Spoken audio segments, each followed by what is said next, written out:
Ezra అనగా సహాయం అని అర్థం. 70 సంవత్సరాల తర్వాత యెషయా గ్రంథంలోను, అలాగే దానియేలు గ్రంథంలోను, అలాగే ప్రవక్తల గ్రంథాల్లో ప్రవచించబడినట్టుగా తిరిగి మళ్ళా యెరూషలేము చేరతారని, యూదా దేశానికి చేరతారని దేవుడు ప్రవక్తల ద్వారా ప్రవచించిన ప్రవచనాలు నెరవేర్చబడ్డాయి అని మనకి ఎజ్రా గ్రంథం తెలియపరుస్తుంది.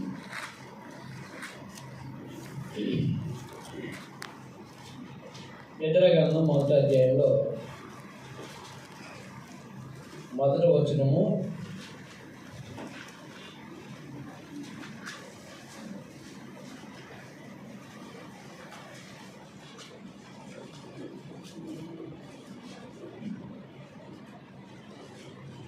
పారసీక దేశపు రాజైన కోరేషు ఏలుబడిలో మొదటి సంవత్సరం నందు ఇర్మియా ద్వారా పలుకబడిన తన వాక్యం నెరవేర్చుటకే యెహోవా పారసీక దేశపు రాజైన కోరేషు మనసును ప్రేరేపగా అతడు తన రాజ్యం అంతటా చాటింపు వేయించి వ్రాత మూలంగా ఇట్లా చేశాడు.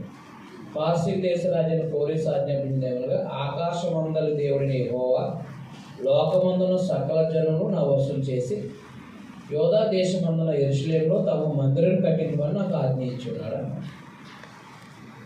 యెషయా గ్రంథంలో నా ఆజ్ఞ నెరవేర్చు కోరేషు అని, నా మంద కాపరి అని ఆయన గురించి చెప్పడం జరిగింది. అలాగున ఆయన పరిపాలనలో యూదా జనాంగము తమ స్వదేశం వెళ్ళి దేవాలయం కట్టాలని చెప్పడం జరిగింది.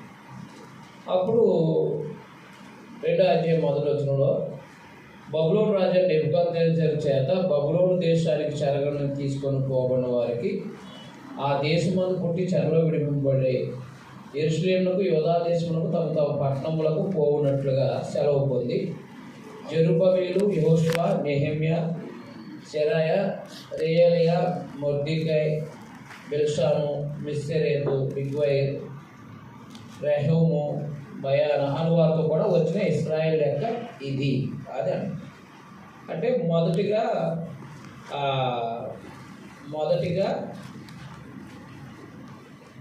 ఈ యూదా దేశానికి వెళ్ళిన వారిలో ప్రథముల గురించి చెప్పడం జరిగింది. అంటే ప్రాముఖ్యమైన వ్యక్తుల గురించి చెప్పడం జరిగింది. ఈ జెరుబ్బయలు ఉన్నాడు కదా, ఈ జెరుబ్బయలు ఎవరంటే రాజవంశీయుడు. మనకు మత్తయి సువార్త 1వ అధ్యాయం ఉంది కదా, ఆయన రాజవంశీయుడు అనమాట.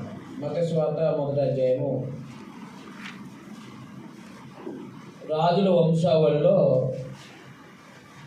ఆ కొన్య సంబంధించిన సంతతిగా చెప్పడం జరిగింది. మత్తయి సువార్త 1వ అధ్యాయం.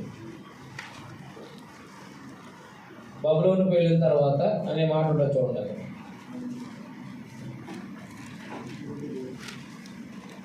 పన్నెండవ వచనం, మత్తయి సువార్త 1వ అధ్యాయం 12వ వచనం చూడండి. బబులోనుకు కొనుపోబడిన తర్వాత యొకన్య షయల్తీయేలును కనెను, షయల్తీయేలు జెరుబ్బయలును కనెను. కాబట్టి కొన్య అనగా యెహోవా కీను కుమారుడు షయల్తీయేలు, షయల్తీయేలు కుమారుడు జెరుబ్బయలు. ఆ 2వ తరం వాళ్ళు ఇక్కడికి వచ్చినట్టుగా మనం గ్రహించవచ్చు. కాబట్టి రాజశాస్త్రలో ఉన్న జెరుబ్బయలు నాయకత్వంలో ఈ కొంతమంది మనకి మొర్దెకై ఇలా చెప్పబడిన ఈ ఎస్తేరు గ్రంథంలో చెప్పబడిన వారు, నెహెమ్యా గ్రంథం ఉంది కదా, నెహెమ్యా, వీళ్ళు నాయకులుగా ఏం చేశారన్నమాట, వారిని నడిపించారన్నమాట. కాబట్టి వాళ్ళకి సంబంధించిన ఎంతమంది వచ్చారో చెప్పుకుంటూ వచ్చాడనమాట. 3వ అధ్యాయంలో వచ్చిన తర్వాత 70 వచనం చూడండి. 2వ అధ్యాయం 70 వచనం.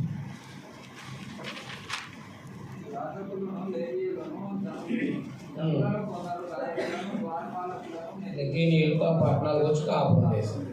మరి ఇశ్రాయేల్ అందరూ తమ తమ పట్టణములందు కాపురం చేశారు. అంటే కోరేషు ఆజ్ఞాపించడంతో మొదటి బ్యాచ్ వచ్చిందనమాట. ఎక్కడికి? యెరూషలేము. 3వ అధ్యాయంలో వచ్చిన తర్వాత వాళ్ళు దేవాలయానికి సంబంధించిన పునాదులు వేయటానికి 8వ వచనం, 3వ అధ్యాయం 8వ వచనం చూడండి ఒకసారి. యెరూషలేములోని దేవుని యొక్క మందిరములకు వారు వచ్చిన 2వ సంవత్సరము 2వ నెలలో షయల్తీయేలు కుమారుడైన జెరుబ్బాబెలును యోజాదా కుమారుడైన యెహోషువాయు, అంటే ఈయన ప్రధాన యాజకుడు, చెరలో నుండి విడిపింపబడి యెరూషలేముకు వచ్చిన వారందరూ పని ఆరంభించి 20 సంవత్సరాలు మొదలుకుని పయ్యుడు గల లేవీయులు యెహోవా మందిరపు పనికి నిర్ణయించిరి. అలా వచ్చి దైవ సంబంధ కార్యక్రమాన్ని ప్రారంభించారు అన్నమాట. వారు ఏం చేశారంటే ఈ యొక్క పునాదిని ప్రారంభించారన్నమాట. యెహోవా మందిర పునాది చూడండి, 10వ వచనం చూడండి. శిల్పకారులు యెహోవా మందిరం యొక్క పునాదిని వేయిచుండగా ఇశ్రాయేలు రాజైన దావీదు నిర్ణయించిన విధి చొప్పున తమ వస్త్రాలు ధరించుకున్న వారే యాజకులు బాకాలతో, ఆశావంశులు, లేవీయులు చేతి తాళాలతో నేను కూడా యెహోవాకు స్తోత్రం చేశాను. కాబట్టి వచ్చిన తర్వాత వాళ్ళ కాపుర అంటే వాళ్ళ పట్టణాలు చేరుకున్న తర్వాత వాళ్ళ గృహాలు నివసించిన తర్వాత దేవాలయాన్ని పని ప్రారంభించారు. ఎందుకంటే అంటించి వేశాడు కదా బబులోను చక్రవర్తి, కూల్చేశాడు కదా. ఆ కూల్చివేసిన మందిరాన్ని ఈ జెరుబ్బాబెలు నాయకత్వంలో ప్రారంభించారు. ప్రారంభించిన తర్వాత జరిగింది ఏంటంటే 4వ అధ్యాయంలో పని ఆఫ్ చేసేసారు. 4వ అధ్యాయంలో కొంతమంది ఏం చేశారంటే మంత్రికి లంచాలు ఇచ్చి పని ఆఫ్ చేశారు. 5వ వచనం చూడండి. మరియు పారసీక దేశపు రాజైన కోరేషు యొక్క దినములన్నింటిలోనూ పారసీక దేశపు రాజైన దర్యావేషు యొక్క పరిపాలనా కాలం వరకు వారి ఉద్దేశం భంగపరచుటకే వారు మంత్రులకు లంచాలు ఇచ్చారు. అలాగన ఇచ్చినందువల్ల ఏం జరిగిందంటే 4వ అధ్యాయం 24వ వచనంలో యెరూషలేములో నుండి దేవుని మందిరం పని నిలిచిపోయింది.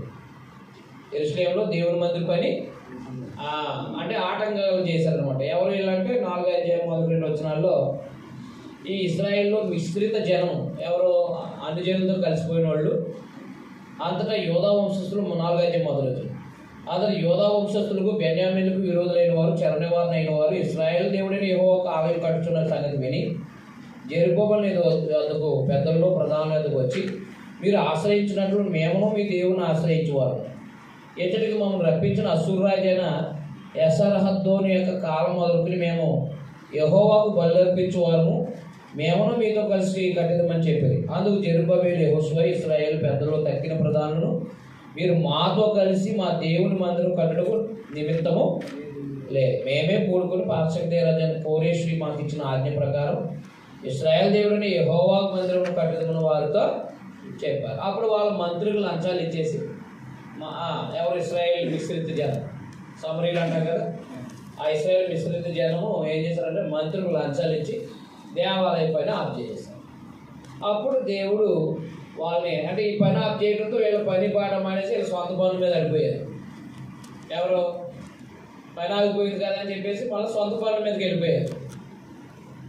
వెళ్ళిపోతే అప్పుడు దేవుడు 5వ అధ్యాయంలో హగ్గయి, జకర్యాలని ప్రవక్తల ద్వారా వాళ్ళని ప్రోత్సహించాడు అన్నమాట.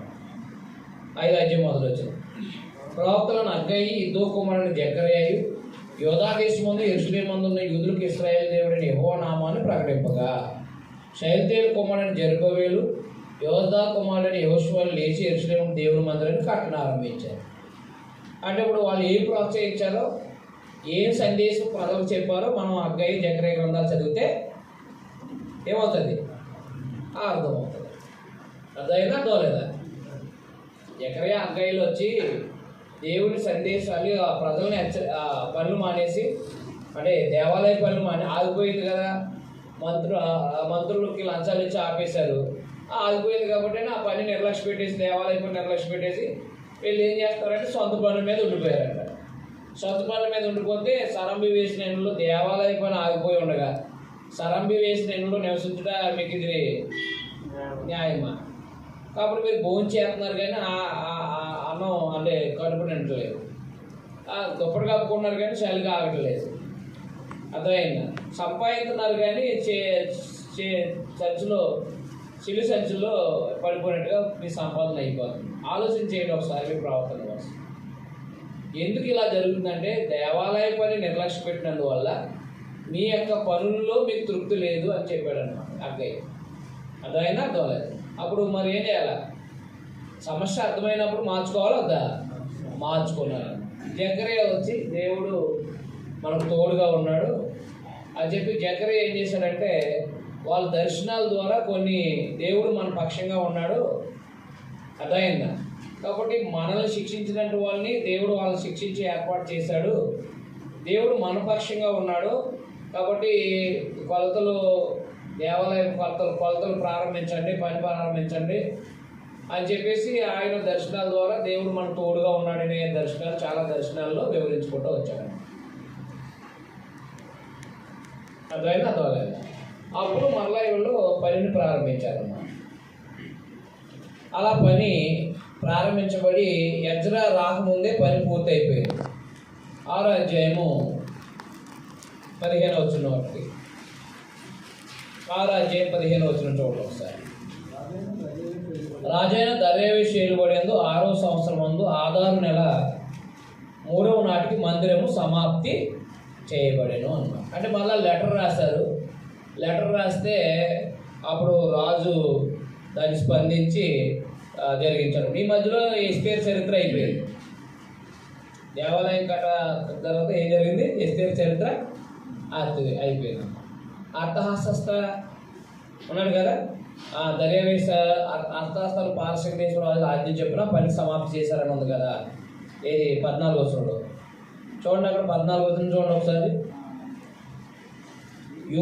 యూదుల పెద్దలు కట్టించు ప్రవక్త అయిన అక్కయ్య ఇదో కుమారుడు జకరియా హెచ్చరించున్నందున పని బాగుగా జరిపింది. చూసారా, ప్రవక్తల ప్రోత్సాహంతో పని ఏం చేశారు? ఈ ప్రకారం ఇశ్రాయేల్ దేవుని ఆజ్ఞను అనుసరించి వారిని కట్టించు కోరేసు, దర్యావేషు, అర్థహస్త అను పారసీక దేశపు రాజులు ఆజ్ఞ చెప్పిన ఆ పని సమాప్తి చేశారు అన్నమాట. కాబట్టి ఈ మధ్యలో జరిగిన చరిత్ర ఏంటన్నమాట, యూదులు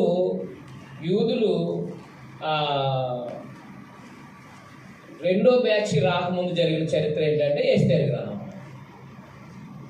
ఎజ్రా రాకముందు జరిగిన చరిత్ర ఏంటి? ఎస్తేరు అన్నమాట. ఎస్తేరు చరిత్ర. ఎందుకంటే అర్థహస్త ఆ పరిపాలనలోనే ఆ కార్యక్రమాలు జరిగినాయి అన్నమాట. 7వ అధ్యాయం మొదటి నుంచి. అంటే ఇప్పుడు ఏమేమి పుస్తకాలు అయిపోయినాయి? 6వ అధ్యాయానికి 7వ అధ్యాయంలోపు అక్కయ్య, జకరియా, ఎస్తేరు. ఈ సంగతులు జరిగిన పిమ్మట పారసీక దేశపు రాజైన అర్థహస్తకి ఏలుబడు ఎజ్రా బబులోను దేశం నుండి యెరూషలేము పట్టణానికి వచ్చాడన్నమాట. అంటే మరో బ్యాచ్ తీసుకుని వచ్చాడు ఈయన. అర్థమైందా?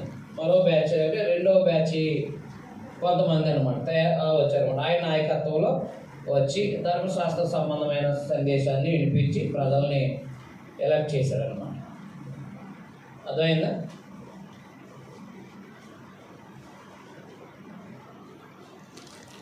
ఈయన శాస్త్రి అనమాట. ధర్మశాస్త్రాన్ని జిరాక్స్ చేసేవాడు అనమాట. ఆ రోజున ఈ ఎజ్రా ఇశ్రాయేలు దేవుడిని యెహోవా అనుగ్రహించిన మోషే యొక్క ధర్మశాస్త్రం అందు ప్రవీణత గల శాస్త్రి అని. కాబట్టి ఆయన కాలంలో కొంతమంది తిరిగి వచ్చినారు. అది మనకి 8వ అధ్యాయంలో లిస్ట్ ఇస్తాడు ఎవరెవరు వచ్చారో.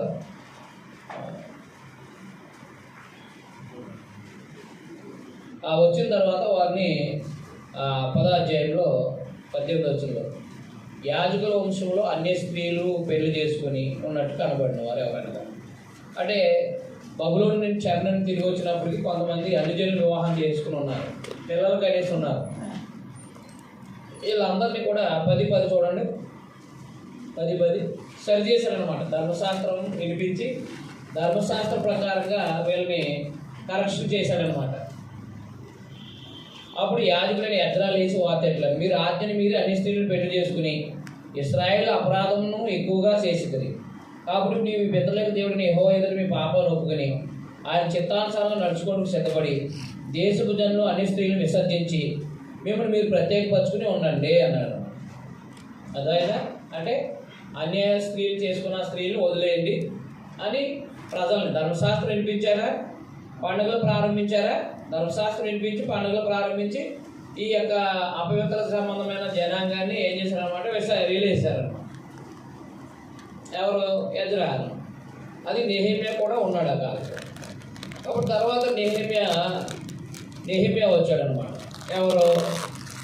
నెహెమ్యా వచ్చి ఏం చేశారంటే 2వ అధ్యాయంలో జాగ్రత్త పెట్టుకోండి. చరిత్రగా నేను తీసుకొని చెప్తున్నాను మీకు, అది మైండ్లో పెట్టుకుంటే ఈ చరిత్ర అంతా మీకు అర్థమవుతుంది.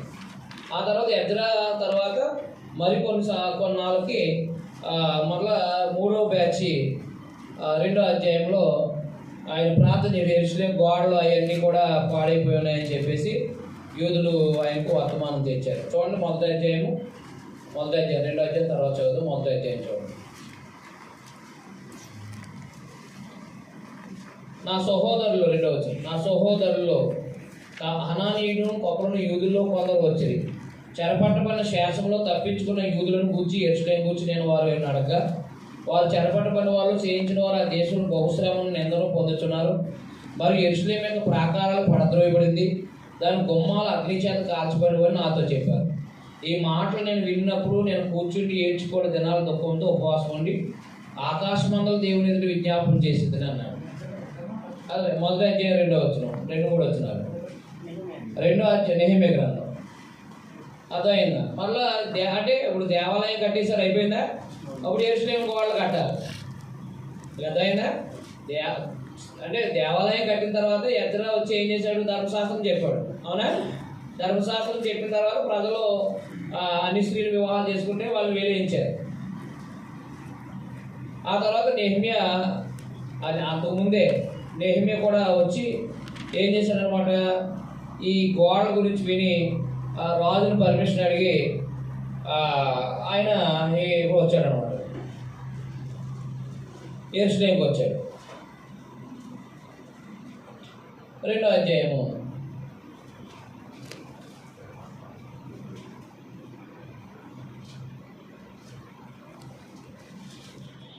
8వ వచనం. పట్టణ ప్రాకారమునకును మందిరముతో సంబంధించిన కోట గుమ్మాలకి నేను ప్రవేశింపబో ఇంటికి దూరములను మ్రాను ఇచ్చినట్లుగా రాజుగారి అడవులు కాయు ఆశాపునకు ఒక తాకీదు నీయుడని అడిగితే, అలాగే నాకు తోడుగా ఉండి నా కృప చూపుచున్న నా దేవుని కరుణాహస్తం కొలది రాజు నా మనవి ఆలకించాడు. అంటే ఇప్పుడు ఏం చేశాడనమాట, ఆయన వచ్చాడు. వచ్చి తర్వాత 11వ వచనం చూడండి. 10వ వచనం చేయండి. 10-11 వచ్చారు. 2-10-11 వచ్చారు. హోరేనీయుడైన సంబలుడును అమ్మోనీయుడైన టోబియాను దాసుడును ఇశ్రాయేలుకు క్షేమం కలగే ఒకరు వచ్చినని వీళ్ళు బహుగా దుఃఖపడి, అతను నేను యెరూషలేముకు వచ్చి, ఎవరన్నారు ఈ మాట? అతను నేను యెరూషలేముకు వచ్చి అనే మాట ఎవరన్నారు? అతను నేను యెరూషలేముకు వచ్చి 3 దినాలు అక్కడే ఉన్నాను. అప్పుడు యెరూషలేముకు వచ్చి ఏం చేశాడు అనమాట, ఈ చుట్టూ గోడలు కడటానికి ఆయన పని ప్రారంభించాడు.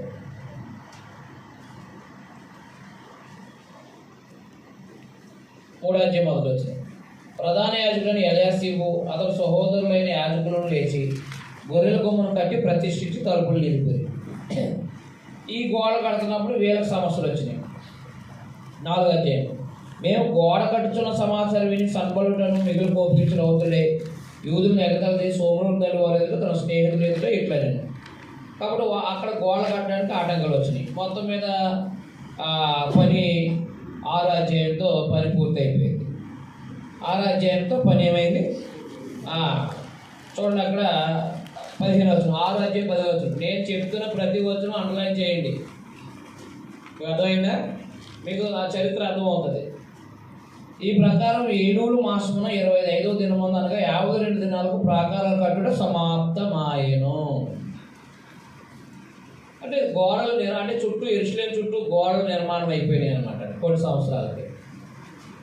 అప్పుడు 7వ అధ్యాయానికి పూర్తి అయిపోయిన తర్వాత 8వ అధ్యాయంలో 7వ నెల రాగా ఇశ్రాయేలు తమ పట్టణాల్లో నివాసులైంది. అప్పుడు జనులందరూ ఏకమనస్కులై నీటి గుమ్మ మీద మైదానానికి వచ్చి యెహోవా ఇశ్రాయేలుకు ఆజ్ఞాపించిన మోషే ధర్మశాస్త్ర గ్రంథం తెమ్మని ఎజ్రాను సాక్షితో చెప్పగా, యాజకుడిని ఎజ్రా 7వ మాసం మొదటి దినమందు చదవబడతారు గ్రహింప శక్తి గల పురుషులు కలిసిన సమాజ మందిరం ఎదురు ఈ ధర్మశాస్త్ర గ్రంథాన్ని తీసుకుని వచ్చి నీటి గుమ్మ ఎదురున్న మైదానంలో ఉదయం మొదలుకొని మధ్యాహ్నం వరకు నిలిచిన స్త్రీ పురుషులకు తెలుగుతో వినగల వారందరికీ చదివినిపించు వచ్చాను. ఆ జనులందరూ ధర్మశాస్త్ర గ్రంథాన్ని శ్రద్ధతో వినిది. అదైనా మళ్ళా నెహెమ్యా కాలంలో ఎజ్రా ఇద్దరు కలిపి ఏం చేశారనమాట, గోడల నిర్మాణం అయిపోయాక ధర్మశాస్త్రాన్ని నేర్పించారన్నమాట. ధర్మశాస్త్రాన్ని నేర్పించి ధర్మశాస్త్ర ప్రకారంగా ఈ విశ్రాంతి దినాలు, పండుగలు ఇవన్నీ కూడా ప్రారంభింపజేసి నడిపించారు. తర్వాత వాళ్ళు అలా చేసిన తర్వాత వాళ్ళు వచ్చిన జనాభా గురించి మాట్లాడుతూ ఏం జరిగిందంటే, ఈ కొంతమంది చూడండి 13వ అధ్యాయానికి వచ్చేయండి.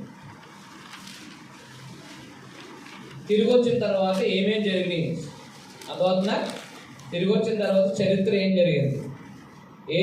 కోరేష్ కాలంలో దేవాలయం కట్టడం ప్రారంభించారు, పని ఆగింది, సమాప్తి చేయబడింది. అలా ఎస్తేరు గ్రంథం తర్వాత పని పని ముగించింది. తర్వాత ఎజ్రా వచ్చాడు. ఎజ్రా వచ్చి ధర్మశాస్త్రం వినిపించాడు. ఆ తర్వాత నెహెమ్యా వచ్చాడు, గోడల నిర్మాణం చేశాడు. అర్థమైందా? ఎజ్రా నెహెమ్యా ఇద్దరు కలిపి ఏం చేశారు, ధర్మశాస్త్రం వినిపించి ధర్మశాస్త్ర ప్రకారం పండగ కాలాలని ఏర్పాటు చేయించారు. ఆ తర్వాత ఈ అన్ని జనుల్ని, అంటే ఈ అన్ని స్త్రీలని వివాహం చేసుకున్న వాళ్ళు వీళ్ళు చేశారు. 13వ అధ్యాయం. ఆ దినమందు 12:47 చూడండి.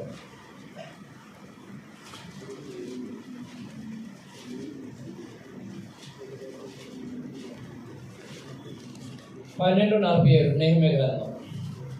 జెరుబ్బయలు దినాల్లోనేమి, నెహెమ్యా దినాల్లోనేమి ఇశ్రాయేల్ అందరూ వారు వద్ద చెప్పిన గాయకులను, ద్వారపాలకులను, భోజన పదార్థాలను అనుదినం ఇచ్చుతూ వచ్చారు. మరియు వారు లేవీల నిమిత్తం అర్పణను ప్రతిష్ఠించు వచ్చారు. లేవీలు అహరోను వంశస్థులు వాటిని ప్రతిష్ఠించారు. మొత్తం మీద ధర్మశాస్త్ర క్రమాన్ని ఏర్పాటు చేసేసారు దేవాలయంలో. అదైనా ఏర్పాటు చేసి 13వ అధ్యాయం. ఆ దినమందు వారు మోషే గ్రంథమును జనులకు చదివినిపించగా అందులో అమ్మోనీయులు కానీ మోయాబీలు కానీ దేవుని యొక్క సమాజమును ఎన్నటికీ చేరకూడదు. వారు అన్నపానాలు తీసుకుని ఇశ్రాయేలుకి ఎదురుపడక వారు శపించమని బిలామును ప్రోత్సాహపరిచారు. అయినను మన దేవుడు ఆ శాపమును ఆశీర్వాదంగా మార్చినను వ్రాయబడినట్టు కనబడేది.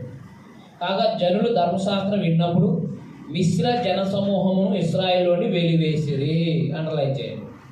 ధర్మశాస్త్రం విన్న తర్వాత ఏం చేశారనమాట, మిశ్ర అంటే అర్థం ఏంటి? మిశ్రం అంటే ఎవరు? రూట్ మిక్సర్ తెలుసా? రూట్ మిక్సర్ అంటే ఎవరు? సపరేటే కాదు, మొత్తం అన్యులతో కలిసిపోయిన వాళ్ళు అనమాట, యూదులైన వాళ్ళు. అదే మిశ్ర జన సమూహం ఇశ్రాయేలు నుండి వెలివేశారు. వచ్చిన తర్వాత ఎజ్రా నెహెమ్యాలు కలిపి ధర్మశాస్త్రాన్ని వినిపించి పండగలను ప్రారంభించి యాజకుల్ని అందరినీ అన్ని పనులు ఎవరికి ఏ పనులు నియమించాలో నిర్ణయించి అదైనా ఈ మిశ్రిత జనాన్ని ఏలేసేశారు. మిశ్రిత జనాన్ని ఏలేస్తే యాజకుల్లో కూడా ఆ పరిస్థితులు ఉన్నాయన్నమాట. ఆ తర్వాత మళ్ళీ వీళ్ళు విశ్రాంతి దినాలు నిర్లక్ష్య పెట్టడం అనేది జరిగింది. 13వ అధ్యాయంలో 18 వచ్చింది. 17 అంతటా యూదులు ప్రధానులను ఎదురాడి విశ్రాంతిని నిర్లక్ష్య పెట్టి, మీరు ఎందుకు ఈ దుష్కార్యం చేయదురు? మీ పితరులు ఇట్లు చేసి దేవుని ఎదురు మన మీదకి పట్టణస్తుల మీద కీడు రప్పింపలేదా? అయితే మీరు విశ్రాంతిని నిర్లక్ష్య పెట్టి ఇశ్రాయేల్ మీద కోపం మరి అధికంగా రప్పించుకున్నారని చెప్పింది. కాబట్టి వీళ్ళు ఏం చేశారంటే విశ్రాంతి దినాలని అలాగా బలుల్ని అన్ని నిర్లక్ష్యం చేస్తారు అన్నమాట. అప్పుడు మలాకి ప్రవక్త ద్వారా ఏం చేశారనమాట, మీరు నన్ను నిర్లక్ష్య పెడుతున్నారు అని చెప్పి, ఎలా నిర్లక్ష్య పెడుతున్నారు అంటారా అని చెప్పి వివరించి వాళ్ళు హెచ్చరించాడు అనమాట మలాకి ద్వారా. అలాగే పాత నిబంధన చరిత్ర ముగిసిపోయింది. నేను అర్థమైనా అర్థమలేదు.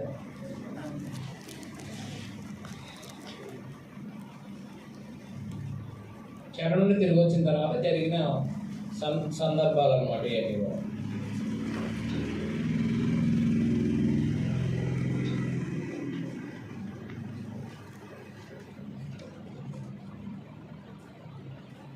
అర్థమైంది కదా? కాబట్టి ఎజ్రా గ్రంథం యెజ్రా గ్రంథంలో 2 భాగాలు, 1 నుంచి 6 అధ్యాయాలు.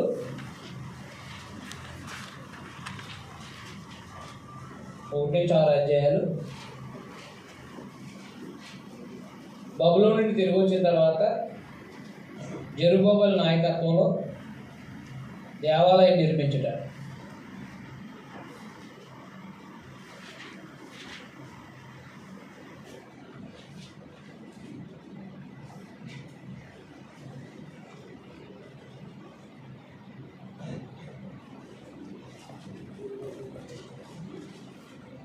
బబులోను నుండి తిరిగి వచ్చిన తర్వాత జెరుబ్బయలు నాయకత్వంలో దేవాలయాన్ని నిర్మాణం చేయడం.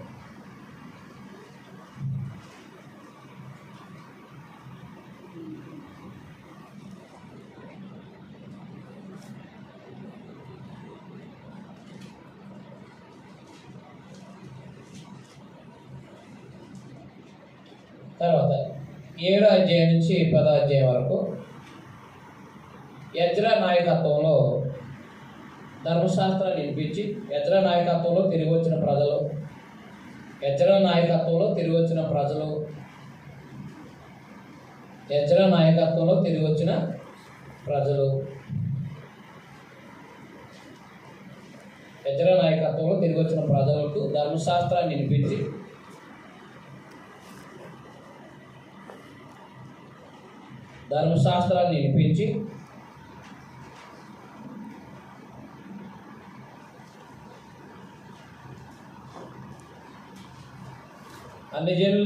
అన్ని వివాహాలు, అన్ని స్త్రీలు వివాహాలు చేసుకున్న వారిని వెలివేయుట, అన్ని స్త్రీలు వివాహం చేసుకున్న వారిని వెలివేయుట.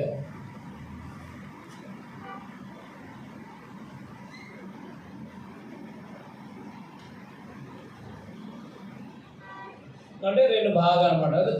అంటే మందిరం కట్టబడింది, ధర్మశాస్త్ర ప్రకారంగా ప్రజల్ని సరి చేశారన్నమాట. ధర్మశాస్త్రం వినిపించి ధర్మశాస్త్ర ప్రకారంగా ప్రజల్ని సిద్ధం చేశాడనమాట. అంటే భౌతికమైన బిల్డింగ్ కట్టిన ఎవరు? జెరుబ్బయలు. ఆత్మ సంబంధంగా ప్రజలను బిల్డప్ చేసింది ఎవరు? యెజ్రా. అర్థమైందా? అర్థమలేదా? అంటే భౌతిక సంబంధమైంది అవసరమే, ఆత్మ సంబంధమైంది అవసరమే. మన వాళ్ళందరూ లోకంలో ఎలా ఉన్నారు? ఆత్మ సంబంధమైన దాన్ని వదిలేసి భౌతిక సంబంధాల మీద మనసు పెడుతున్నారు. అవునా కదా? ముందు ఆత్మ సంబంధంగా సంఘాన్ని కట్టి అప్పుడు భౌతిక సంబంధంగా మనం బిల్డింగుల్ని కట్టుకోవడం ద్వారా దాంట్లో పెద్ద ఇబ్బంది ఉంటుంది. ముందు బిల్డింగ్ కట్టి తర్వాత పని చేస్తే ఇది దేవాలయం అని నమస్కారం పెట్టుకుని వస్తారు లోపలికి. అంతేనా? ముందు సంఘాన్ని కట్టుకోకుండా అదే ముందు బిల్డింగ్ కట్టేసుకుని అప్పుడు అమ్మ రండి ప్రార్థన కంటే వస్తారు. దేవాలయం ఇది అని చెప్పి ఇది ఒక ఆలయం అని చెప్పి ఏదో ఒక ఆలయం అని అనుకోరు. అని ముందుగా వచ్చి నమస్కారం చేసి అప్పుడు లోపలికి జోడు తీసి లోపలికి వస్తారు. వాళ్ళు చనిపోయేంత వరకు ఇది దేవుని ఆలయం, ఇది దేవుని ఆలయం అనుకుంటూ ఉంటారు. అంతే. నేను అంతేనా? అందుకని దేవుని పిల్లగా గుర్తుపెట్టుకోండి, బిల్డింగ్ అవసరమే కానీ సంఘం ఆత్మ సంబంధంగా కట్టడం అనేది ప్రయోజనం కాదు ముందు. అవునా కదా? ఆ రెండు జరిగాయి. రైట్. కాబట్టి జరిగించిన పరిస్థితులు యెజ్రా గ్రంథంలో. కాబట్టి మనం మొదటి నుంచి 4 అధ్యాయాల దాకా చదువుకున్న తర్వాత అప్పుడు మనం హగ్గై గ్రంథానికి వాటికి పుస్తకాలకు వెళ్దాం, అంటే ప్రవక్త గ్రంథాలకు వెళ్దాం.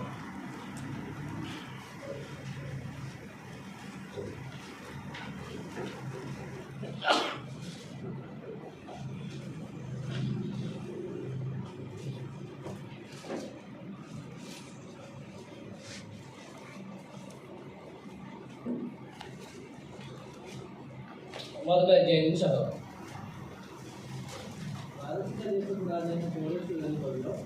మొదటి సంవత్సరం ముందు ఎర్మియా ద్వారా పలుకుబడిన వాక్యము నెరవేర్చుటకై యెహోవా పారసీక దేశపు రాజైన కోరెషు మనసును ప్రేరేపింపగా అతను తన రాజ్యమంతటా చాటింపు చేయించి బ్రాహ్మణులందరూ ఇటు ప్రకటన చేయించాడు. పారసీక దేశపు రాజైన కోరెషు ఆజ్ఞాపించేవాడుగా ఆకాశమందలి దేవుడైన యెహోవా లోకమందున్న సకల జనులను వసూలు చేసి యూదా దేశమున్న యెరూషలేములో తనకు మందిరమును కట్టించుమని నాకు ఆజ్ఞిస్తున్నారు. కావున మీలో ఎవరు ఆయన జనులై ఉన్నారో వారు యూదా దేశమున్న యెరూషలేమునకు బయలుదేరి యెరూషలేములోని దేవుని మందిరములో అనగా ఇశ్రాయేలు దేవుడైన యెహోవా మందిరమును కట్టవాలంట. వారి దేవుడు వారికి తోడై ఉండుగాక. మరియు యెరూషలేములో నుండి దేవుని మందిరమును కట్టించుటకై శ్వేతార్పణం గాక ఆయా స్థలంలోని వారు తమ యొద్ద నివసించే వారికి వెండి బంగారములను వస్తువులను పశువులను ఇచ్చి సహాయం చేయవలసిన ఆజ్ఞాపించారు. అంటే దానికి సంబంధించిన దేవాలయానికి సంబంధించిన ఆ వెండి బంగారాలు కూడా సహాయం చేయాలని ఆజ్ఞాపించాడు. అప్పుడు యూదా పెద్దలను, బెన్యామీను పెద్దలను, యాజకులను, లేవీయులను ఎవరెవరు నడుచుకున్న దేవుడు ప్రేరేపించో వారందరూ వారితో కూడుకుని వచ్చి యెరూషలేములో ఉండి యెహోవా మందిరమును కట్టుటకు ప్రయాణమయ్యారు. కాబట్టి చూడండి, ఎవరు దేవునికి సంబంధించిందో వాళ్ళ కుటుంబాన్ని వాళ్ళు ప్రేరేపించి దేవాలయాన్ని సిద్ధం చేసి పెట్టారు. అంటే మనం నివసిస్తున్నది మనం కట్టుకోవడం ద్వారా మనకు ధైర్యం, ఒక ప్రత్యేకత ఉంటుంది అన్నమాట. మరియు వారి చుట్టూ వారందరూ శ్రద్ధగా అర్పించినవి కాక 2 ఉపకరణములను, బంగారమును, పశువులను, కష్టమైన వస్తువులను ఇచ్చి వారికి సాయం చేస్తున్నారు. మరియు నెబుకద్నెజరు యెరూషలేములో నుండి తీసుకుని వచ్చి తన దేవతల యొక్క గుడి అందించిన యెహోవా మందిరపు ఉపకరణములను రాజైన కోరెషు బయటికి తెప్పించారు. అది ఏం చేశాడు, ఆయన తెచ్చి ఏం చేశాడు అనమాట, సామానం జాగ్రత్త పరిచాడు. ఎవరు? బబులోను రాజు. అవునా? దాన్ని జాగ్రత్త పరచడం వల్ల మళ్ళీ అవన్నీ కోరేసు ఏం చేశాడు అనమాట, యెరూషలేముకు సంబంధించిన దేవాలయానికి సంబంధించిన వెండి బంగారాలన్నీ కూడా ఏం చేశాడనమాట, అవన్నీ మళ్ళీ తిరిగి యెరూషలేము పంపించాలని నిర్ణయం చేశాడు.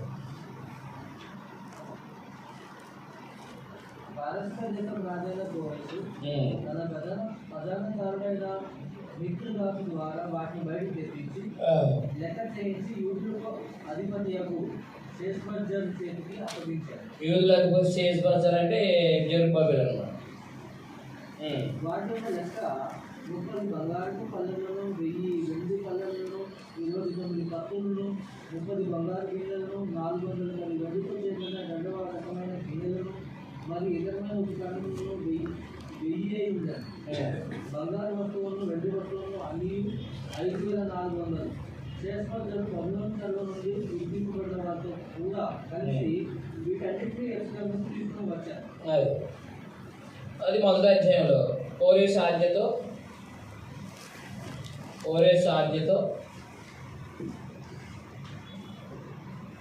బబులోను చెర నుండి యూదులు యెరూషలేముకు వచ్చారు. కోరేసు ఆజ్ఞతో బబులోను చెర నుండి యూదులు దేవాలయాన్ని కట్టుటకు వచ్చారు. లేకపోతే దేవాలయాన్ని కట్టుటకు వచ్చారు.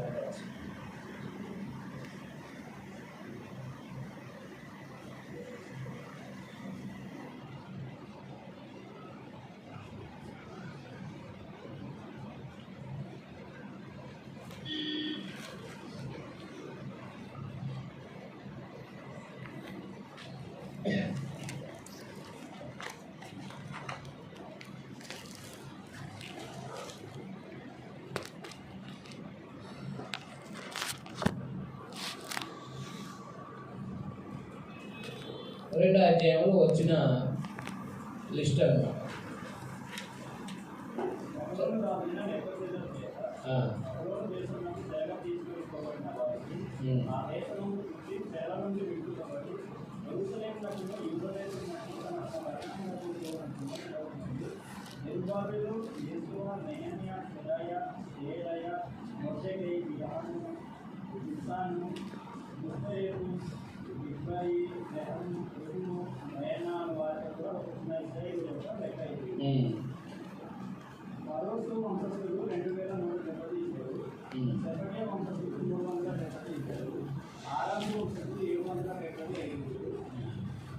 కాబట్టి ఎవరెవరు ఏ వంశస్థులు ఎంతమంది తిరిగి వచ్చారో లిస్ట్ చెప్పాడు అనమాట. అంటే బబులోను నుండి తిరిగి వచ్చిన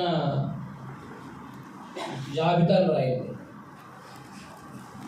బబులోను నుండి తిరిగి వచ్చిన వారి జాబితా.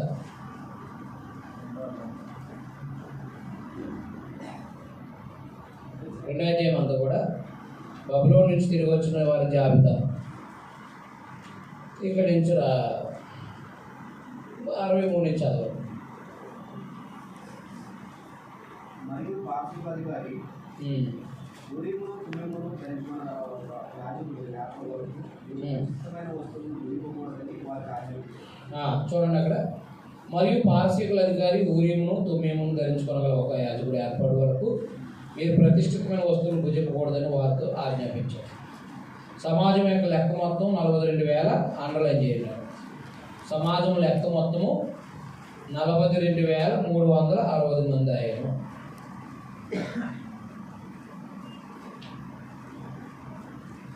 సమాజం లెక్క ఎంత? అదే అండర్లైన్ చేయి.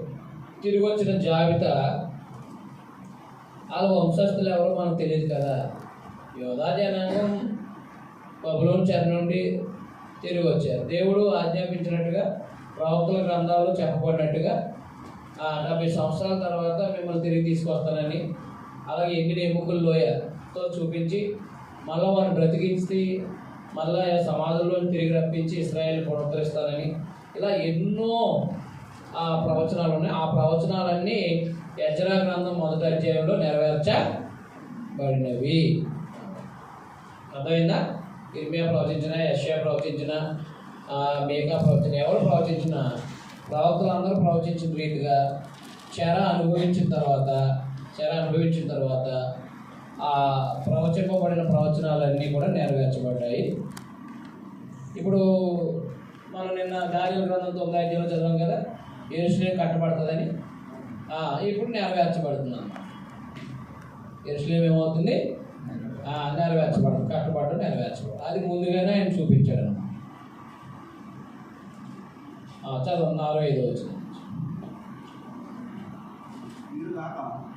వీరు దాసులను దాసరాండును 7,337 మరియు వారిలో గాయకులను గాయకురాండును 200 మంది ఉండేవి. వారి గుర్రములు 736, వారి కంచరగాడిదలు 245, వారి ఒంటెలు 435, గాడిదలు 6,720. కుటుంబ ప్రధానులు కొందరు యెరూషలేము నుండి యెహోవా మందిరం నుండి వచ్చి దేవుని మందిరమును దాని స్థలంలో నిలుపుటకు కానుకలను శాఖలను అర్పించారు. ఇవ్వటంలో ఎవరు భావిస్తారు? మనమా? యూదుల మనకు రావు, చేతిలోంచి ఎదరికి వెళ్ళవు. ఇస్తే మళ్ళా వస్తాయని అని అంతేనా? వెళ్ళిపోయినాయి మళ్ళా వెనక్కి రావని మన బ్రతుకులకి ఏమవుతుందంటే దేవుడికి ఇవ్వడానికి ఎదరికి రాదు. అలా ఇస్తే ఈరోజు మనకు వేరే వాళ్ళ మీద పైకి చూడాల్సిన అవసరం లేదు కదా. ఇప్పుడు సంఘం ద్వారా అనేకమైన మంచి పనులు చేయడానికి సంఘం అందరూ కూడా, అంటే రక్షణ పొందిన ప్రతి ఒక్కరూ కూడా దేవునికి ఇవ్వగలిగింది, అంటే వారు దేవునికి ఎంత ఇవ్వాలో వారి సంపాదన తగ్గట్టుగా వాళ్ళందరూ లెక్కేసి ఆదివారం కనుక వేస్తే అవునా కదా, లెక్క పెట్టడానికి ఒక 4-5 పెట్టాలి. ఆ పుస్తకాలు ఆలోచించాలి. 7 పద్ధతులు లెక్క ఏంటి, బంగారం ఎంత వచ్చింది, వెండి ఎంత వచ్చింది, నోట్లు ఎంత వచ్చింది అని కదా. మన వాళ్ళకి ఏం తెలీదు, ఇవ్వటం తెలియలేదు, అలవాటు లేదు, అలవాటు చేసుకోలేదు. ఎంతసేపు ఆడిని బీడీ అడుకోవడం, సిగరెట్ అట్టుకోవడం, మందు అడుకోవడం, ఇలాంటివన్నీ అలవాటు అయిపోయి అదే ఆడుకునే బతుకు మళ్ళీ ఇందులోనే కొనసాగుతున్నారని అంతేనా. అత్త ఆడతాడా, మామ ఆడతాడా, ఏమి ఇస్తారు అత్తలింటికి వెళ్తే అని కదా. వాళ్ళకి ఏమి ఇద్దామని ఆలోచన ఉండదు. ఏం చేస్తారా దాపిడు ఉన్నా సరే వాళ్ళు ఏం వణుకుతా ఎక్కడో చీరను ముడేసినా 5 వేసినా ఆ ఇప్పేసి దాకా ఇలా కూర్చొని చూస్తూనే ఉంటారు. ఏమంటారా? అంత దౌర్భాగ్యం మన దేశం. వాళ్ళు పెద్ద గొప్పగా చెప్పుకుంటూ ఉంటారు భారతదేశము నా మాతృభూమి. జీవితం ఏం లేదు, దోసుకుని తింటాం కదా. ఎవరిని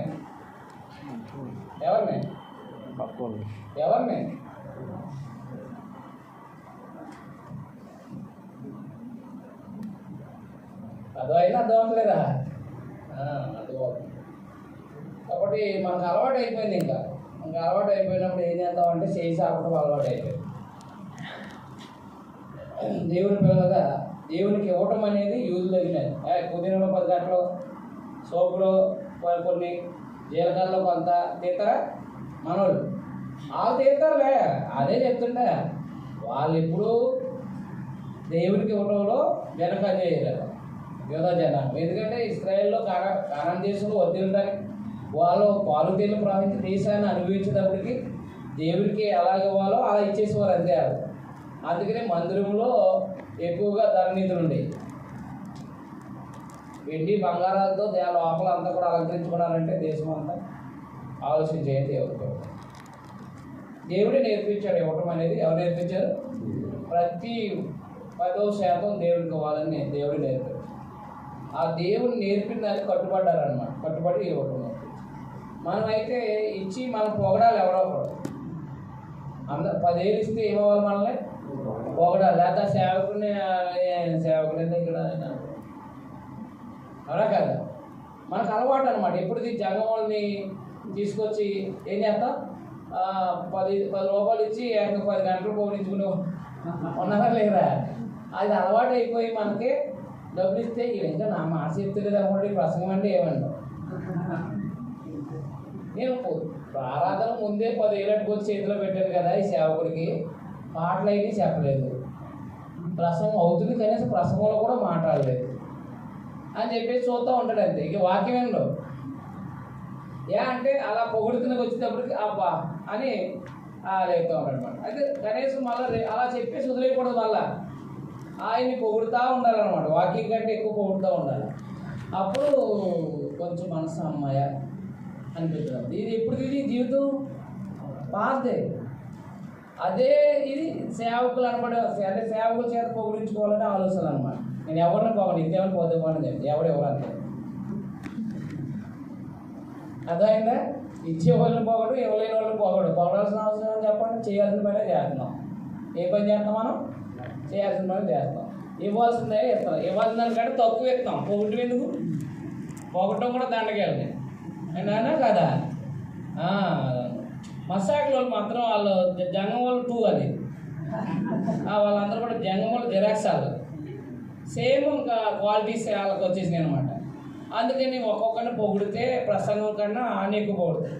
ఆ పొగడతలే వాళ్ళకి మొత్తం సంపదను ఏం చేసినాయి చేకూర్చుకోవాలి. లేకపోతే రేపు పొద్దున్న ఎంత సంపద కూర్చుకున్నారో అక్కడ లెక్క చెప్పాలి. ఎక్కడ?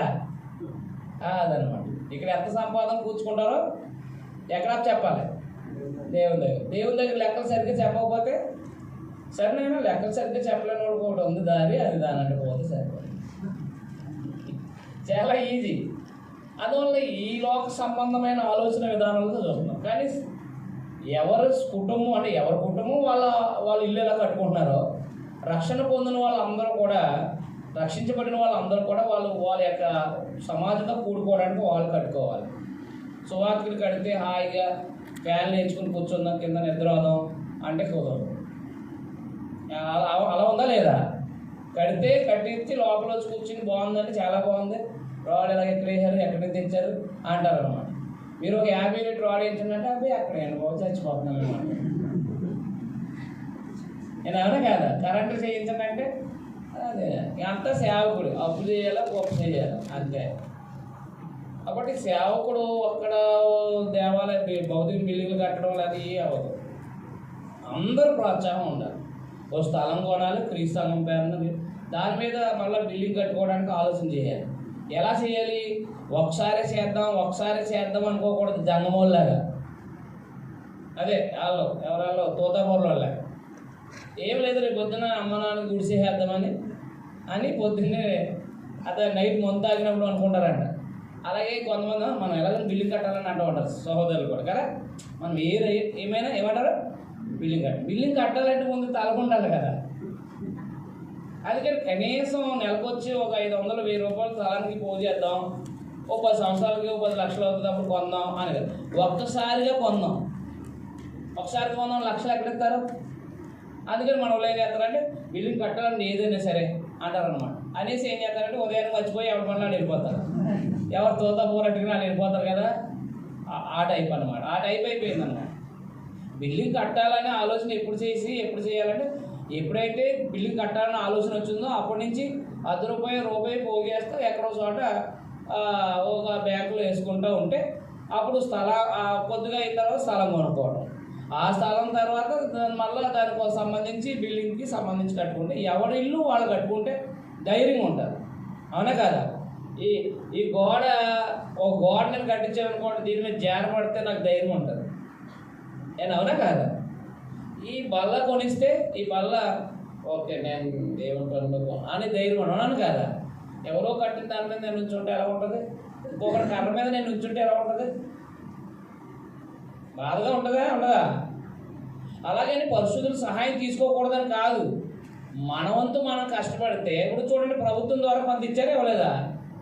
అలాగే మనము దేవునికి అర్పణలు అర్పిస్తే అప్పుడు మిగతాది ఏదైనా వేరే పరిశుద్ధుల ద్వారా తీసుకుని మనం కట్టుకోవడం తప్పు కాదు. వేరే సంఘం యొక్క సహకారంతో మనం నిర్మించుకోవాలి. కానీ ముందు మన త్యాగం ఏది? ఆరాధన చేసేది మనమా ఇక్కడ వేరే వాళ్ళ సహాయం చేసిన వాళ్ళ? కానీ ముందు మనకేముండాలి? మన త్యాగం ఉండాలి. ఆలోచించేయండి దేవుని పిల్లలు, ఎంతవరకు మనం త్యాగం చేసి దైవ సంబంధం కార్యక్రమాలకి ఆలోచన చేస్తున్నాం చూడండి ఒకసారి. పని నెరవేర్చుటకు తమ శక్తి కొద్దీ ఖజానాలు 16,300 కొడుకులు బంగారము, 2,50,000 కొడుకులు వెండిని, యాజకుల కొరకు 100 వర్షములు ఇచ్చాయి. అదనమాట. చూడండి, వాళ్ళు వచ్చిన వెంటనే దైవ సంబంధం కార్యక్రమాలకి తమ ఆస్తులు భాగాలను ఇచ్చేసారు. చూడండి, దేవునికి యాజకులను లేవీయులను, జనులలో కొందరును, గాయకులను, ద్వారపాలకులను, నితినీయులను తమ పట్టణంలో వచ్చి కాపురం చేశారు. మరియు ఇశ్రాయేలులందరూ తమ పట్టణంలో కాపురం చేశారు. కాబట్టి దేవుని పిల్లలు 2 అధ్యాయంలో తిరిగి వచ్చిన జాబితా అని రాసుకోండి. తిరిగి వచ్చిన జాబితా అని రాసుకోండి. అంతే, తిరిగి వచ్చిన మొదటి జాబితా. హెచ్చరిక గ్రంథం అంటేనే మొదటి.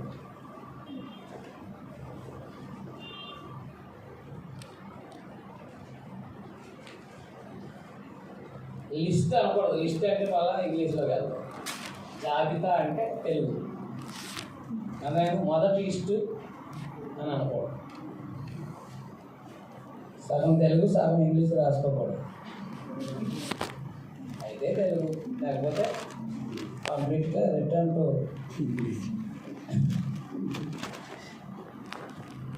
జర్నీ లిస్ట్ అన్నమాట. 3వ అధ్యాయం. 7వ నెలలో ఇశ్రాయేలీయులు తమ పట్టణంలోకి వచ్చిన తర్వాత జనులు ఏకమనసు కలిగిన వారే యెరూషలేములో కూడి యోజాదాకు కుమారుడైన యెషూవాయును, యాజకుడైన అతని సంబంధులను, సయల్తీయేలు కుమారుడైన జెరుబ్బాబెలును అతని సంబంధులను లేచి దైవజనుడైన మోషేకి ధర్మశాస్త్రమునందు రాయబడిన ప్రకారంగా దహన బలులు అర్పించగా ఇశ్రాయేలీయులు దేవుని బలిపీఠాన్ని కట్టారు. వారు దేశమందు పాపమైన వారికి భయపడుతూ ఆ బలిపీఠము దాని పురాతన స్థలం నిలిపి దాని మీద ఉదయములను అస్తమయమును యెహోవాకు దహన బలులు అర్పించి వచ్చారు. వచ్చిన తర్వాత దేవాలయానికి ముందు బలిపీఠం కట్టి బలిపీఠం అర్పించారు. బలి అర్పించడం మొదలుపెట్టారు. మరియు గ్రంథమును బట్టి వారు పర్ణశాల పండుగను నడిపించి గ్రంథాన్ని బట్టి పర్ణశాల పండుగ నడిపించి ఈ దినమున చెప్పబడిన లెక్క చొప్పున ఆ దినమున దహన బలి చొప్పున అర్పించాయి. తరువాత నిత్యమైన దహన బలిని అమావాస్యలను, యెహోవా యొక్క నియతమైన పండుగలను, ప్రతిష్ఠితమైన దహన బలులను ఒక్కొక్కరు తెచ్చి శాతార్పణలను అర్పించుకు వచ్చింది. 7వ నెల మొదటి దినమున నుండి యెహోవాకు దహన బలులు అర్పించడం మొదలుపెట్టింది. అయితే యెహోవా మందిరం యొక్క పునాది అప్పటికి ఇంకనూ వేయబడలేదు. అది ప్రారంభం వచ్చి ఏం చేశారంటే బలు అర్పించారు తప్ప దేవాలయ పునాది ప్రారంభించలేదు అన్నమాట 7 నెలల దాకా. మరియు వారు కాసేవారికి, వంటవారికి ద్రవ్యం ఇచ్చారు. అడియుగాక భారతదేశంలో రాజైన కోరేషు తమకు చెల్లించినట్లు దేవదారు వారులను నెలల నుండి సముద్రం మీద యొప్పే పట్టణము తెప్పించినట్టు కిలోనీలతో చూడువారికి భోజన పదార్థాలు, పానములు, నూనెలు ఇచ్చారు. యెరూషలేములో నుండి దేవుని యొక్క మందిరములకు వారు వచ్చిన 2వ సంవత్సరము. అది కూడా చూడండి జాగ్రత్త, ఆ టైము అండర్లైన్ చేసుకోండి.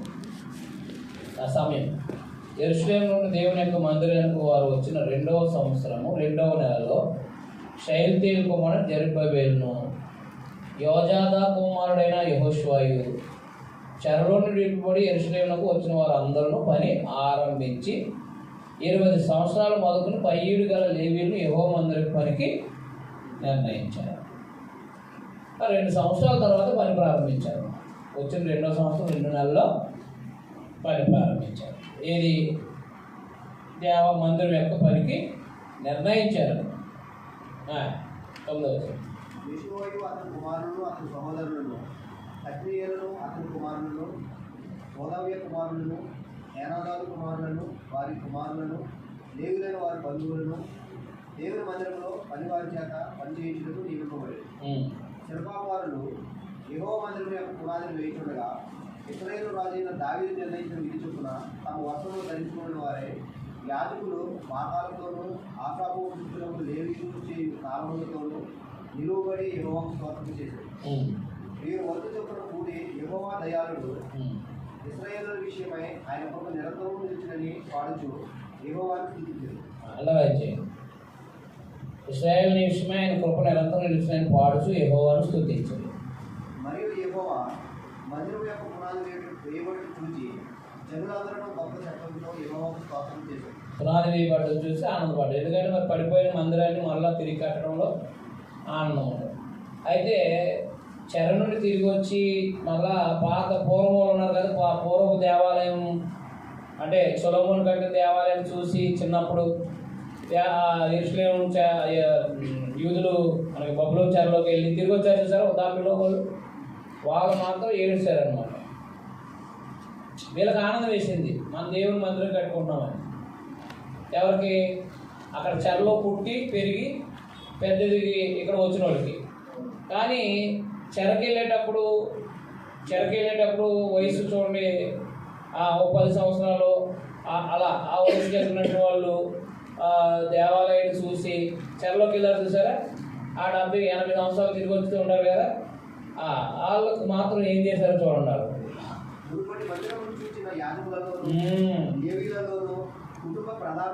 చూసారా, మునుపటి మందిరాన్ని చూసిన యాజకుల్లోను లేవీల్లోను కుటుంబ ప్రధానులు వృద్ధులైన అనేకులు ఇప్పుడు వేయబడిన ఈ మందిరం యొక్క పునాదిని చూసి గొప్ప శబ్దంతో ఏడ్చారు. అయ్యి బాబు, ఈ పునాది వేరు, అప్పుడు సొలొమోను కట్టిన పునాది మందిరం వేరు అని ఏడ్చారన్నమాట. వీళ్ళకి ఆనందం, వాళ్ళకి ఏడుపు. అయితే మరి అనేకులు సంతోషం చేత బహుగా అరిచేది. ఏది సంతోష శబ్దమో ఏది దుఃఖ శబ్దమో జనులు తెలుసుకోలేకపోయేది. జనులు గొప్ప ధ్వని చేసినందున ఆ శబ్దము బహుదూరం వినబడింది. కాబట్టి తిరిగి వచ్చిన మొదటి జాబితా దేవాలయం అంటే బలులు అర్పించడం ప్రారంభించి దేవాలయ పునాదులను ప్రారంభించడం రాష్ట్రం. తిరిగి వచ్చిన అనగా బబులోను నుండి తిరిగి వచ్చిన వారు యూదులు బలిపేట మీద బలు అర్పిస్తూ దేవాలయ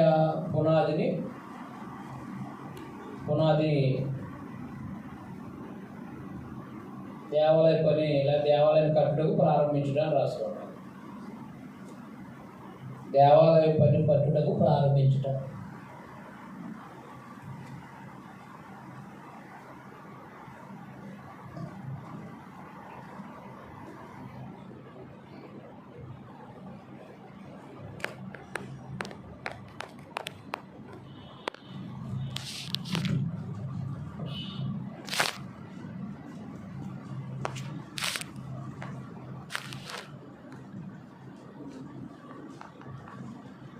నాలుగో అధ్యాయం. ఎప్పుడైతే దేవుని పని ప్రారంభించామో అప్పుడే ఆటంకాలు ఎదురవుతాయి. వచ్చిన బాధ అది, అవునా కాదు? ఎక్కడైనా సరే పని ప్రారంభించామంటే ఏమంటాయి? అలాగే మనం కూడా ఎక్కడైనా కొత్తగా స్వార్థ ఎక్కడైతే స్టార్ట్ చేసామో అక్కడ సమస్యలు ఎదురవుతాయి. ఎక్కడైతే చర్చ్ బిల్డింగ్ కడతాం ప్రారంభించామో అక్కడ సమస్యలు ఎదురవుతాయి. అలా దేవుని పని ప్రారంభించిన కాడ ఖచ్చితంగా శత్రుత్వం అనేది అనగా అపవాదికి సంబంధించిన వాళ్ళు ఎప్పుడు కూడా ఆఫ్ చేయడానికి ప్రయత్నాలు చేస్తూ ఉంటారు. అది బైబిల్ తర్వాత పెట్టాం. మేము ఎప్పుడైతే తామనాడు బైబిల్ క్లాసులు పెట్టామో అప్పుడు వ్యతిరేకతలు ఎదురైపోయాయి.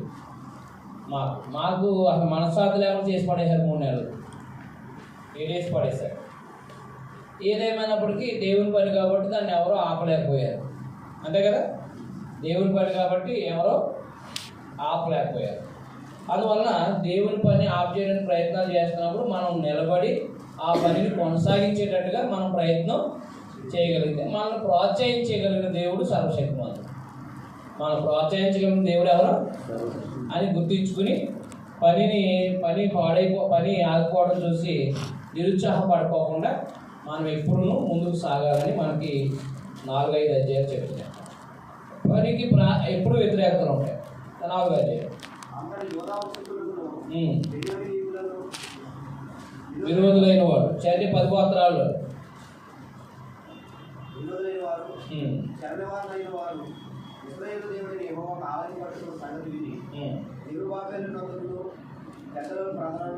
వచ్చి మీరు ఆశ్రయించినట్లు మేము మీ దేవుని ఆశ్రయించువారు. సమర స్త్రీ చెప్పింది కదా, మీరు ఇంకేమన్నా ఆరాధించాం కాబట్టి కొండలో లేదు అంతే అన్నారు. అంతే, మీరు ఈ కొండ మీద మనం ఆ కొండ మీద, మీరు ఎస్టైన్ మీద మేమే సమరం. అది ఎప్పుడైతే వీళ్ళు ఇక్కడ వీళ్ళతో పాటు కలవనవ్వలేదో ఈ 10 గోత్రాలు మిశ్రిత జనం అయిపోయారు కదా, వీళ్ళు ఆపరనమాట. మేము కూడా మీ దేవాలయం కడతాం అంటే మేము కూడా మీ దేవుని ఆశ్రయించేవారమే కాబట్టి అశ్షూరు రాజు చేత మేము చెరగా తీసుకురాబడ్డాం అని చెప్పేసి వచ్చి దేవాలయం కట్టడానికి వాళ్ళు కలవడానికి ప్రయత్నం చేశారు. అప్పుడు వాళ్ళు ఎదిరించారనమాట, మీరు మాతో పాటు మీరు అర్హులు కదని చెప్పేసి. అందువల్ల వాళ్ళు ఎక్కడ కట్టుకున్నారు, వాళ్ళు సమరయ కొండ మీద కట్టుకున్నారు. ఇచ్చటికి మమ్మల్ని రప్పించిన అసురు రాజైన యొక్క కాలం మొదలుకొని మేము యెహోవాకు బలులు అర్పించేవారము, మేమును మీతో కలిసి కట్టినమని చెప్పారు.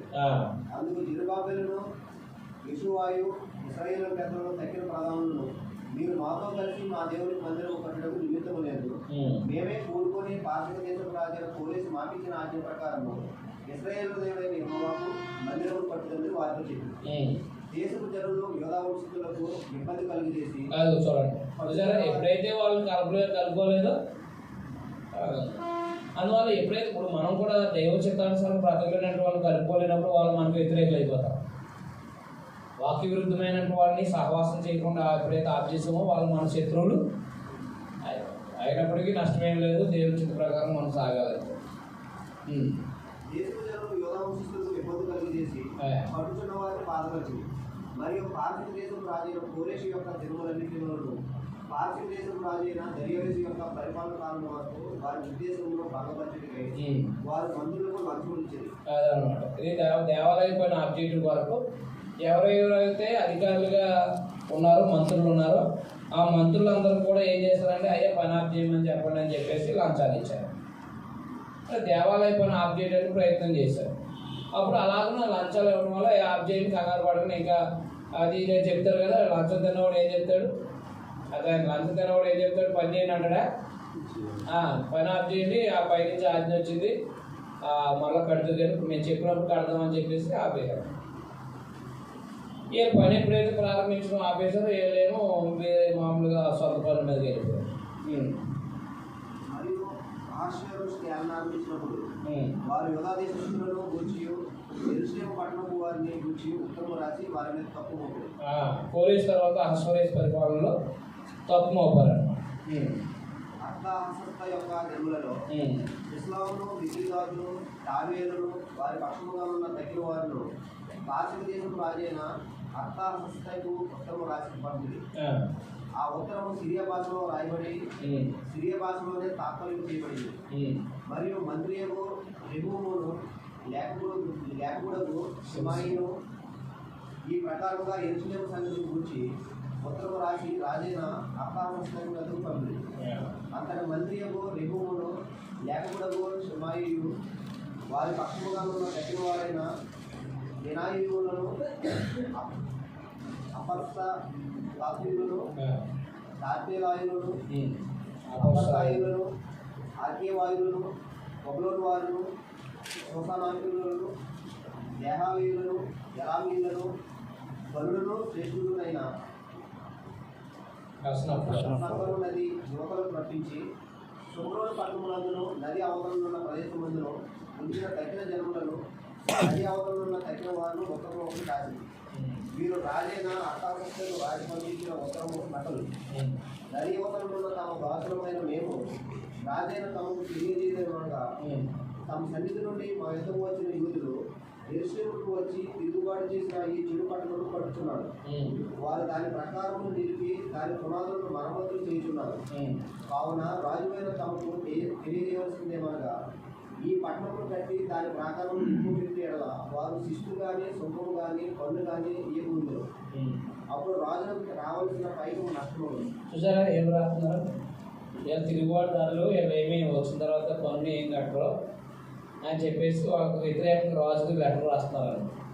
మేము రాజు యొక్క ఉప్పు తిన్నవారము కనుక రాజులకు నష్టం రాకుండా మేము చూడవాలని ఈ ఉత్తర్వులు పంపి రాజు అయిన తమకు ఈ సంగతి చూసారా? దైవ కార్యాలను ఆఫ్ చేయడానికి ఎంత దారుణమైన ఆలోచనలు ఆలోచిస్తున్నారు.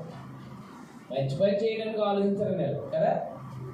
దైవ కార్యక్రమాలు ఆఫ్ చేయడం కొరకు అంటే దేవుడి పని ఆఫ్ చేయడం కొరకు, దేవాలయం పని ఆఫ్ చేయడం కొరకు వీళ్ళు ఉత్తర రాసి అయ్యారు. మీకు ఉప్పు తిన్న వాళ్ళు మీకు ఏం చెప్తున్నామంటే మరి వీళ్ళు మళ్ళా ఫస్ట్ ఈ పనులు ఏం కట్టరేళ్ళు తిరుగుబాటుదారులు అని చెప్పేసి చెప్తూ మొదలెట్టారు.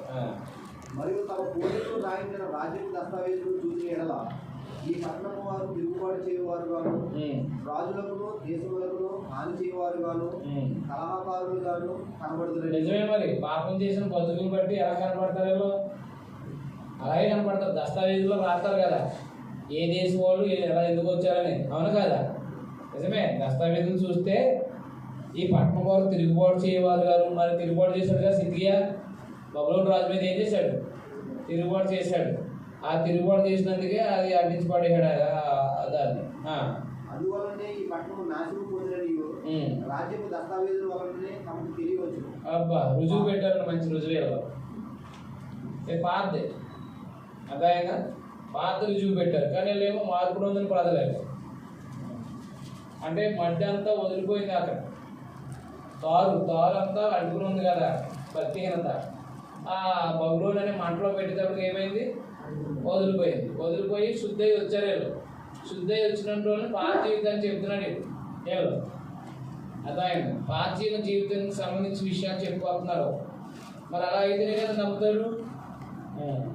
కావున రాజువైన తమకు మేము గుడిపరిచినది ఏమనగా ఈ పట్టణం కట్టబడి దాని ప్రకారం నిలవబెట్టిన ఎడల నది యువతలు తమకు హక్కు ఎంత మాత్రం ఉండదు. అప్పుడు రాజు మంత్రి రేఖమునకును లేఖకులకు షిమాయికి శుభ్రంలో నివసించే వారి పక్షముగా ఉన్న మిగిలిన వారికి నది అవతల ఉంటూ తగ్గిన వారికి మీకు క్షేమ సంప్రాప్తి కాక అని ఈ మొదలగు మాటలు రాయించి చదివించింది ఏమనగా మీరు మాకు పంపిన ఉత్తరము శాంతంగా చదివించుకున్నాము. అందు విషయమై మా ఆజ్ఞను బట్టి వెనకగా ఆది నుండి ఆ పట్టణంలో వారు రాజుల మీద కలహమును తిరుగుబాటును చేయువారని మాకు అవ్వలేదు. మరియు యెరూషలేము పట్టణం మందు బలమైన రాజులు ప్రభుత్వం చేసింది. వారు నది అవతల దేశములన్నింటినీ ఏలినందున వారికి శిస్తును సుంకమును పన్నును చెల్లించుతున్నారు. కాబట్టి ఇప్పుడు ఆ మనుషులు ఆ పని చాలించి మేము చలించిన వరకు ఆ పట్టణంలో కట్టక మానవాలని ఆజ్ఞాపించారు. చూసారా? దానికి వ్యతిరేకమైన అదే వచ్చిందనమాట. ఇది తప్పకుండా చేయటకు మీరు జాగ్రత్త పడండి. రాజులకు నష్టము కలిగినట్లు ద్రోహము పెరగకుండా చూడండి అని చదివించారు. రాజైన అర్థావస్థ పంపించిన ఉత్తర్వు యొక్క ప్రతి రెహమునకును షమాయికి ఈ పక్షంగా ఉన్న వారికి విడిపింపబడినప్పుడు వారు త్వరగా యెరూషలేములో ఉన్న యూదుల యొద్దకు వచ్చి బలవంతము చేతను అధికారుల చేతను వారు పని ఆపునట్టు చేయగా యెరూషలేములో నుండి దేవుని మందిరపు పని నిలిచిపోయారు. అది విషయం. చూసారా? బయట చక్రవర్తికి పంపించారు. ఆయన ఏం చేశాడంటే ఏదైనా రాజులు పరీక్షించే చేస్తారు. అది చూసి నిజమైన తిరుగుబాటుదారులు అని చెప్పేసి మళ్ళీ ఉత్తరం పంపించి మేము ఆజ్ఞాపించే వరకు ఆ మందిర పని కట్టకూడదని చెప్పేసి ఆయన మళ్ళీ లెటర్ పంపించాడు. ఆ లెటర్ చేత వీళ్ళు అధికారుల చేత బలవంతం చేత అధికారుల చేత వారు ఆపోయినట్లు చేశారు. అధికారులు వచ్చి కట్టొద్దంటే అది మానరా అంతే కదా. చూడండి, ఇలాగున పారసీక దేశపడిన దర్యావేష్ చేయబడి ఎందుకు 2వ సంవత్సరం వరకు ఆ పని మరలా ఆయన దర్యావేసి వచ్చిన తర్వాత అసలు దేవాలయం కట్టమని ఆజ్ఞాపించింది ఎవరైనా కోరేసి చెప్పారు కదా, ఆ కోరేసి ఆజ్ఞాపించిన దాన్ని మళ్ళా అమలు చేసి కోరేసి ఆజ్ఞాపించిన రీతిగా మళ్ళీ యథావిధిగా పని ప్రారంభించండి అని చెప్పేసిన వరకు కూడా పని ఆగిపోయింది. ఈ పని ఆగిపోయిన తర్వాత ఇక అధికారులు వచ్చి దేవాలయ పని ఎప్పుడైతే ఆపేశారో ఇక ప్రజలు ఏం చేశారంటే సొంత పనుల మీదకి వెళ్ళిపోయారు. ఇల్లులు కట్టుకోవడం, తోటలు నాటడం, ఈ పనుల మీద మొత్తం సంపూర్ణంగా నిమగ్నమైంది. అప్పుడు 5వ అధ్యాయంలో ప్రవక్తలను హగ్గయి, ఇద్దరు కుమారుడు జకర్యా యోధా దేశం ముందు యెరూషలేము ముందు ఉన్నారు. యూదులకు ఇశ్రాయేలు దేవుడిని యెహోవా నామాన్ని ప్రకటింపగా అప్పుడు దేవుని యొక్క సందేశం వాళ్ళు తెలియపరిచాడు అనమాట. మీరు ఎవరు భయపడక్కర్లేదు, మీరు పని చేయండి అని చెప్పేసి దేవుడు మన పక్షాన ఉన్నాడు అని వాళ్ళు ప్రోత్సహించారు. ప్రోత్సహించినందువల్ల వాళ్ళు పని ప్రారంభించారు. అయితే ఈ దేవాలయ పనులు ఎప్పుడైతే పని ఆపేసి పోరాడకుండా పని ఆఫ్ చేసి సొంత పని మీదకి వెళ్ళారో అప్పుడు హగ్గయి ద్వారా కొంత ప్రోత్సాహం జరిగించడం జరిగింది. ఆ తర్వాత జకర్యా ఇద్దరు ప్రవక్తలు కూడా ఆ సందేశాన్ని యెరూషలేము అంతా కూడా ప్రకటించారు. అలా ప్రకటించడంతో వాళ్ళు బలం ఉంది మళ్ళీ పని చేయడానికి, మళ్ళీ రాజుకి లెటర్ రాసి పంపించి మళ్ళీ ఆ పని చేయడానికి పూర్తి చేశారు. అప్పుడు మనం మళ్ళీ ఆ విషయాన్ని ఆలోచించే ముందు మనం బ్రేక్ తీసుకుని హగ్గయి గ్రంథం స్టడీ చేద్దాం.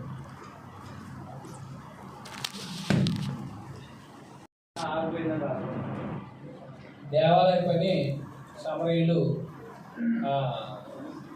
వ్యతిరేకులై, వేస్తే ఇశ్రాయేలు 10 గోత్రాల్లో మిశ్రిత జనం వ్యతిరేకులై, యూదులకు వ్యతిరేకులై పని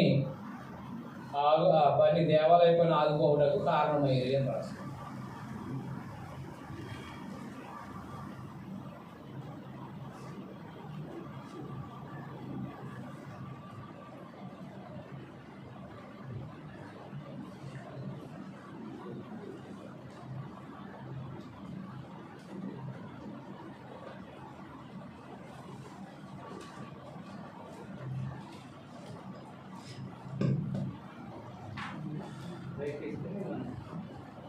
హగ్గయి గ్రంథం